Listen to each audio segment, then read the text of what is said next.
Please be aware that today we're going to be discussing a pretty touchy subject, and our goal is to seek some perspective.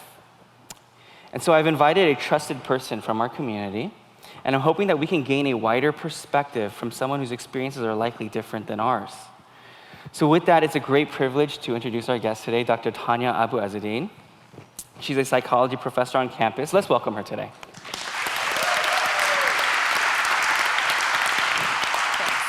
Thank you very much. You know, it's the Friday after many of our students' first election experience, Tania. And simply put, our nation is divided. Some people are relieved. Some people they feel betrayed. There's a lot of social media posts. There's protests. There's riots. Tania, how do you react to this as a psychology professor? How do you react to this as a person from Arab descent? Thank you. I'm going to be really transparent, and I think I shared this with you, Mike, earlier on, right after the elections had come out. I personally am afraid, and that's because I am someone of a certain ethnic minority in this country. So personally, I am scared, and I am scared due to the rhetoric that's just been quite common in the past year. When it comes to individuals of different diverse backgrounds, and specifically when it comes to individuals that are kind of categorized into these big groups, such as Arab and Muslim. Yeah. Thank you for sharing with us some of your fears. Help us to get to know you a little bit more. What is your story? I've heard a longer version in a chapel earlier, a few years ago, but what's the snapshot of your story? Help us to understand where you're coming from. Sure. And my story is really complicated, and I did speak in chapel a few years ago, and I think Mike will share a link online. I'll definitely do that on our Facebook page later. Yes. In a nutshell, I am Arab. I'm specifically, so I belong to my ethnic background is Lebanese, and my journey, if you will, was a little bit different. So I was actually born here in the United States, but not raised here. Parents were out here due to the start of the Civil War in my country. So I got to be born here because my father worked for an American company. But then my parents moved back to the Middle East because they wanted to make sure that we were grounded in our culture, or just that we would not lose our cultural identity. And so I actually grew up in a very different country than my own, which was the United Arab Emirates. I grew up in a city called Abu Dhabi. If you guys know anything about that area of the world, the UAE is an Islamic country. And that was very different for me because in my country, we actually have a lot of different diverse religions. So it's not a Muslim, my country is not just Muslim. There's Muslims and Christians and different sects within those. So I grew up in the UAE, and I had the privilege to be welcomed there as an immigrant and as a guest, but I also had many friends from all over the world. So that was the really cool thing about my upbringing. I grew up among people who were Muslim, and I also grew up among people who were Christian, and both of those descriptors are actually quite diverse, so I'll get into that later. But that's part of my story. And so when I'm speaking about these issues, I am actually speaking from a very personal space and talking about people not only that I identify with, but also people that are close friends and family. And then one last thing, my religious background is not Christian. So I came to Christ as an adult at age 22, but I did not grow up as a Christian. So I think that's really important to put out here. My family background is from a sect of Islam called Druze. This is a religion only found in the Middle East, and Muslims claim us as being Muslims, but Druze is actually more similar to Buddhism. So they believe in reincarnation and believe that the soul is purified in that way. I grew up in a very agnostic home, and so I was told that doing the right thing would be sufficient to getting me close to being with God. That was my upbringing. But like I had mentioned before, I was exposed to different religions. So my best friends were secular Muslims, religious Muslims, secular Christians, and devout Christians. So I just had that different kind of exposure. So that's kind of where I kind of come from. Absolutely. Thank you for sharing a snapshot of your story with us. With that, you know, if I think about the media, it seems like there's like this one caricature of Muslim or Arab person that is captured, right? And then when I hear your story, it seems like there's like a range of Muslims or a range of Arab people. Can you unpack that for us? Sure. And I'm not a historian, or I'm not a political scientist, I'm a psychologist. But I'm going to unpack it for you culturally in terms of my experience and my understanding, given that I'm an Arab. First of all, the term Arab and Muslim tend to be used a lot of times interchangeably, as if they mean the same thing, and they do not. So Arab does not equal Muslim, and Muslim actually does not always equal Arab. So there are Muslims who are not Arabic, and there are Arabs who are not Muslim. Arab tends to be used today not in a racial way. It tends to define people from certain countries of the world who have shared language, so they all speak Arabic, who have some form of shared culture, who identify in some ways as Arab, but who can come from different religious backgrounds. Muslim, on the other hand, is also quite diverse. And so in Islam, there are different sects, but there's also different ways that Islam actually manifests itself among people who claim it as their religion. Just like as Christianity in the United States means different things to different people, right?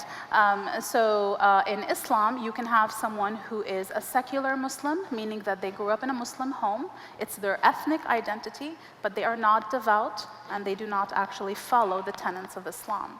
You also may have Muslims who are religious, personally devout, but it is their religion, right? It's not kind of forced on others. Then you have fundamental, or I think I want to kind of go into that area because that's the area that gets to be portrayed by media. You have fundamental and extremists. And those fundamentals and extremists usually are coming from a place where they have, to use a very kind of powerful word on purpose, hijacked Islam and then used it for political agenda. And so, as you can see, there is a diversity of how you view Islam. Just like in the United States, there is a diversity as to how people actually view and use the term Christian. Thank you for unpacking that for us. You know, if I think about Muslims and things like that, I think about the Syrian refugee crisis that's going on and how there's a fear in America, or at least in the rhetoric that American politicians and things like that have been using, of like allowing more Muslims into our country. You know, can you share your perspective on the Syrian refugee crisis and what that fear might look like? Sure. Or how we try to portray that, yeah. In 2 minutes. Yeah. You know, if all I had to go on, if all my exposure to Muslim or to Arab was the media, I would be freaked out as well. And I think that that's actually a big part of the problem. I think the problem is that we tend to look at these people groups and we tend to see or categorize them as all being the same, and we tend to associate them with things that we view as being horrible. So first of all, just to kind of put that out there, what you see on the news, your media, is not accurate. So if you want to know more about these things, you're going to have to do the work and read up on it, check more accurate information sources, and actually get to know people in these categories, because that's actually the best way to get to know more about different cultural groups and religions. The Syrian refugee issue, and actually the Iraqi refugee issue and the Somali refugee issue, all these refugees, is actually quite complex. In a very simplified, and I'm not again saying that I know all things, but in a very simplified way, what has happened is that you have populations of people that have been terrorized in their own country that are now leaving their country due to that form of terrorism. So we have an extremist group that, like I had said, has hijacked Islam and has decided that anyone who is a Muslim or is not a Muslim has to become a Muslim if they're not one, but if they are, they have to be that kind of Muslim. And if they do not abide by those rules, and if they do not abide by those laws, they will die, right? That's the premise. And so in Syria and Iraq, that has led to a mass exodus of people, Muslim and Christian and other sects, who are fleeing because they refuse to live under that kind of tenet. They're saying to people like ISIS, I don't want the kind of Islam you're saying I should have. That's not my religion. I don't want it. And so they are fleeing to protect themselves and their families. And they are in really difficult they're in a really difficult situation because they have been robbed not only of their homes and their land, but also their loved ones. And many of them do not want to be immigrants. They do not want to be refugees. So it's a really complex issue. The thing is that when we view this people group as only being a reflection of this extremism that we know, what we are doing in essence is getting rid of their voices. So these are people who are victimized by extremists, and we're saying to them, well, you're all the same, and so your voices no longer matter. And so this issue with refugees and whether we should allow them in and how that should look like, it's a really difficult issue, but we have to understand it from a human and compassion standpoint. And in regards to, I think part of your question, Mike, was about the recent kind of rhetoric about banning Muslims and things like that. You know, the wonderful thing about living in the United States is the First Amendment. And the First Amendment does allow people the freedom of choosing their own religion, right? And I think when statements like that are made, again, what you're doing is you are silencing the voices of people who are not part of the extreme, but are just being lumped in together. And in many ways, you are victimizing the victim, which is really tragic. Wow. Victimizing the victim. It's like we lump Muslims into ISIS, even though they're the ones causing all the problems to the other Muslims. That's right. That's kind of crazy. Well, ultimately, my question is, how has the West misperceived the Arab world, okay? And how has even some of this, how has the impact of the ethnic and religious misperceptions that we unpacked a little bit, how has that affected Christianity's message? How has that affected our witness to the Arab world? Sure. My students know that I'm really transparent, so I'm just going to go with being really transparent. I think we've become a really huge stumbling block for many people. I personally know that my own family members who are not Christian, I'm the only Christian within my nucleus, within my family. My own family members perceive the United States, and when they hear the United States call itself Christian, they look at it and they say, well, if that is Christianity, there is no room for me, right? If that is Christianity, I am not welcome, right? And if that is Christianity, I do not want it. Because what they hear is lack of acceptance, what they hear is hatred, and what they hear is a lot of fear, and that fear is really controlling. So I would say that Americans have done wonderful things. I mean, if you know the history of mission work and all the missionaries that have gone into wonderful areas of the world that come from America, that share the gospel with people, you know that that is not the heart of the Christian American, but unfortunately that has become the overwhelming noise, the overwhelming message. We are called to be a salt and a light. We are also called to be bridging gaps between people who do not know God and showing them a Christ that they can identify with and accept, right? Compassion does not mean compromise. So those things are not the same thing. And so if we are truly going to be for Christ, right? If we truly are going to share the gospel to all the nations, no matter their creed, their race, color of their skin, their religion, we really have to understand these people groups in their reality, and we really have to have love and compassion for them. It's like we have to appreciate and love who they are and their culture before we could even like speak into their lives a little bit.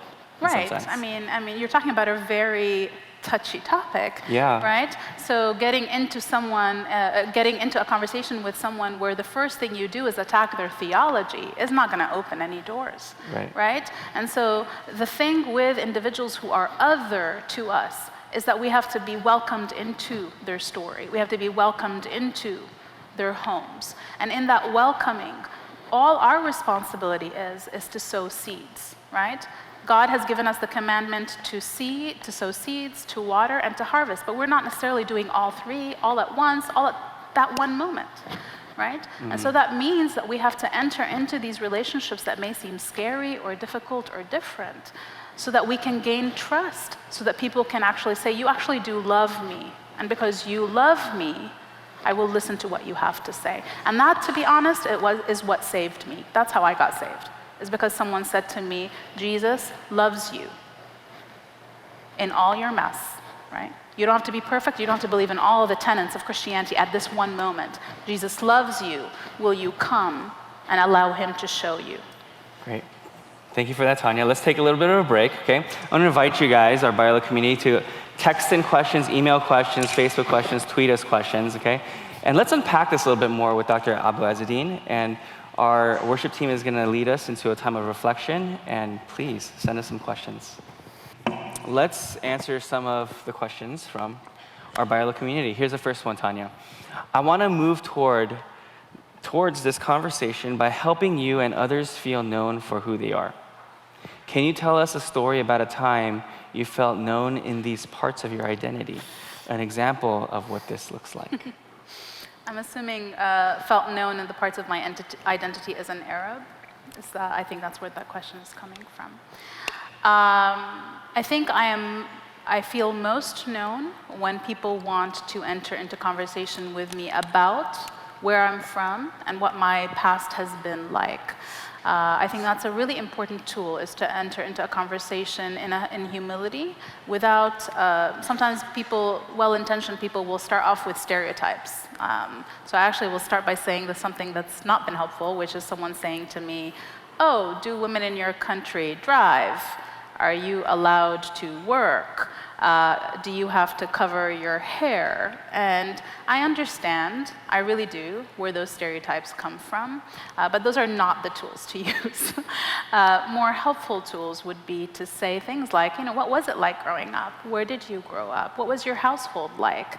Those are very open-ended ways of entering into a conversation without any assumptions that may hinder the conversation. And in terms of religiously, I think that's also more important. So let's say before I came to Christ, conversations that were helpful were people asking me what I thought about God, who God was, right? So not having someone come up to me and try to attack what I thought about God, because I may have theologically incorrect perceptions at that time. That was not the way of attack. That was not the way of being helpful. That felt like attack. What was most helpful was people asking me what I thought about God and then telling me what God was to them, right? And so that then creates dialogue and a bridge. Wow. Hopefully that helps. Basically, humility. Basically, in a nutshell, being humble, yes. And learning to listen to the other person's story. And not being afraid. I think that's the other thing. Do not be afraid to ask. Those of us who are not, part of the majority culture, the other, we would love to share our stories and have you be welcome into them. Your fear would hinder that. Okay. Yeah. Thank you, Tania. Here's another question for us. How do we go about engaging with people, especially Christians, who have so much fear and hatred toward this entire people group? Yeah. How do we help them understand and love these people? It's such an important question, but it's also a huge question. None of this is easy. There is no simple way to do this. There is no simple formula. Yeah. I think the antidote to fear is love, right? That's actually biblical. Right? Love casts out all fear. Right. And so for our loved ones who have a hard time even getting close enough to even care about people groups like this, I think the first thing is to maybe unpack with them what's the basis of their fear. But at the same time, I really do think it's exposure. I think one of the biggest dangers for us as Christians, for us as followers of Christ, is to remain only around people that look and sound and talk and live like us. Because then it's an echoing chamber, right? And you then just get confirmation that the way you are is totally fine. And so actually for those individuals, the thing that is most helpful is to have them meet the other. You would be very surprised how similar you are to the other when you meet them. Thank you for that. Here's another question. Do you think Islam, not the people, is evil? So I guess the theology or the religion. Should we be worried about the growth and spread of Islam? I am a Christian who believes in the sovereignty of God.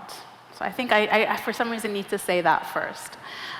Islam is not the first religion out there that has a theology that is different to Christianity. I actually am going to fight back a little bit and not use words like evil, and I'm doing that on purpose. I think that the gospel is clear. There is one pathway to God, right? Yeah. So that's the gospel, and we know what the gospel is. There are many religions in this world that do not fit into that pathway.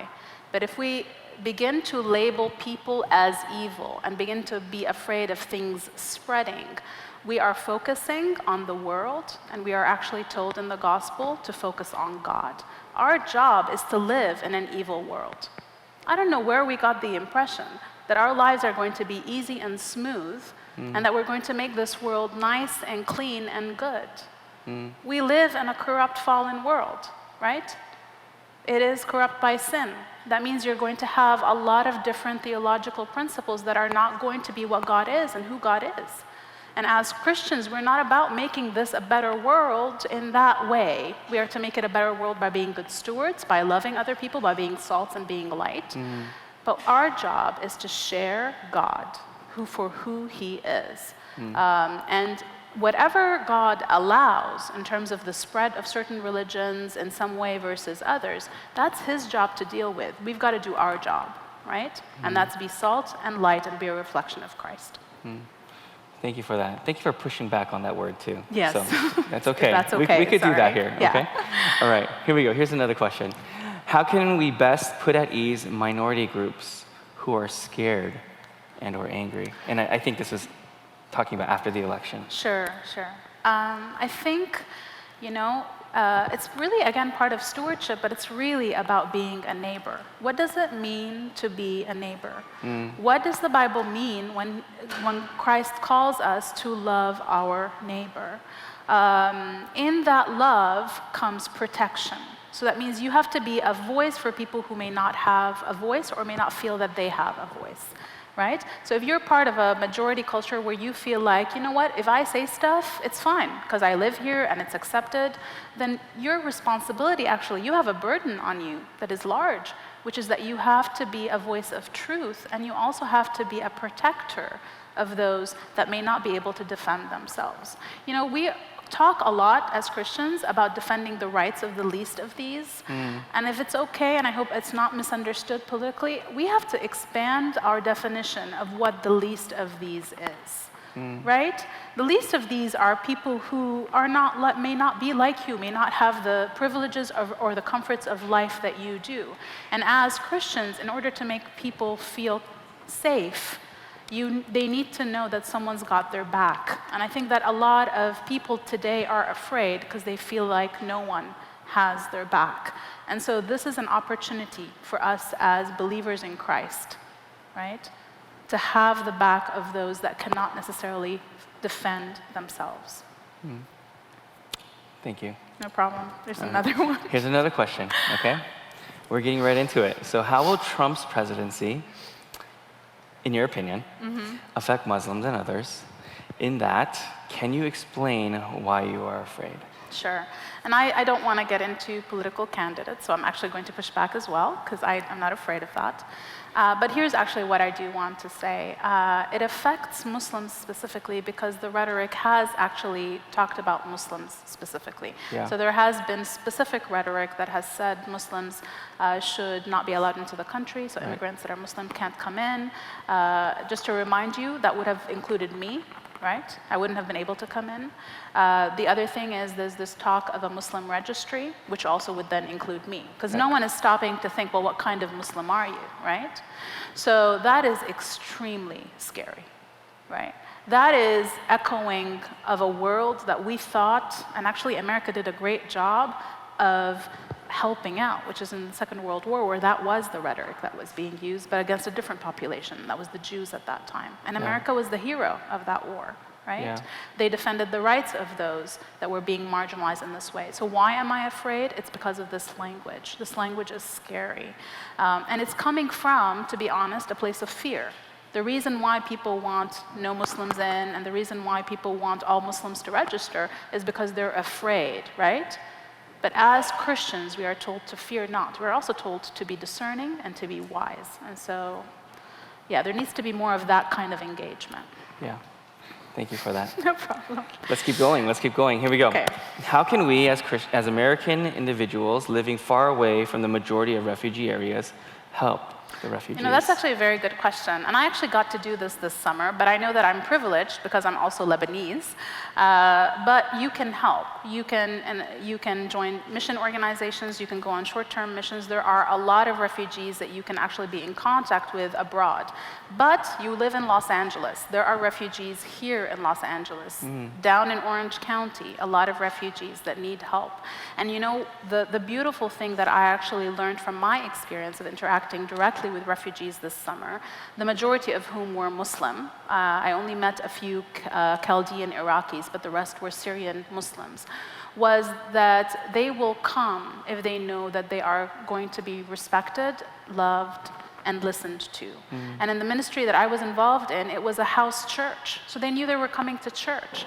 They came to church. They sat and they listened to the gospel being preached. They worshiped because they knew that they were accepted. They were being exposed to the gospel, but that's not why they were there. They were there because there were going to be services to help them. People to help provide services for their children, because they were really worried about their kids. People to help them with trauma. That's what I was doing. I was doing clinical work with them and listening to their stories and trying to help them with that. And so every single one of us can be of help. But again, it takes humility, and it takes being willing to enter into a world you are not familiar with without being afraid. And again, you have it in your backyard. LA is pretty diverse, thank God. And refugees are actually on your doorsteps in some ways. So you can reach out and you can make friends and you can share Christ. Great. Thank you for some practical steps there. Here's one last question for us, okay? I hear a lot of debate on the Syrian refugee crisis. Many Americans want to reach out and help, while others strongly feel the opposite for fear of letting in terrorists. As Christians, what do you feel our response should be to this issue? I think all of these questions, and this one also as well, has to do with the humanizing of these people, right? And so we use terms like terrorist, and we use terms like fanatical, et cetera, et cetera. They alienate people. When you use words like that, that alienates people. And so one of the best things you can do as a Christian is to, first of all, not use words like that, but second of all, actually have personal stories and personal experiences with people that may fit into these categories that people are afraid of in order to start introducing them to a different world. So stories, relationships. Again, it's all about building bridges, and you get to be a bridge. You can do that. You have the gospel and you have the love of Christ in you, and so you can act as that conduit and as that bridge. Great. I'm going to make that announcement at the end. Okay. And then, but I'm going to ask you one last question as we close our time. This is a question we ask all of our Biola guests. Sure. What are some of the biblical principles that help guide and shape your thoughts today? And I joked with Mike about this, that my answer is going to be a Sunday school answer, which is Jesus. But the reality of it is it's really the gospel, and it's really the parables and the stories that are given to us in the Word of God. I love that Jesus gives us very practical examples of how to interact with people who are not like us and who were his enemies. And so the one story that struck me, because that's the story we just covered in the Bible study that I'm in, is the one in John chapter 4, and it has to do with the Samaritan woman. You guys know this story, but I'm going to unpack it a little bit to you. I have a few minutes. So here's the thing. Jesus was, he was a Jew, right? Yeah. And Jews had very strict rules about who they associated with and who they did not, right? And part of the parcel of who they did not associate with was a group of people that they considered enemies that were scary, and there were probably terrorists, right? Called the Samaritans. Now, Jesus had to go off on his journey, and he had to do his work, and he could have just gone around Samaria because all the other Jews did that. That's the normal route. But I love that Christ was very intentional. And that's the other thing about the questions being asked. What you do is you be intentional. And Jesus was intentional.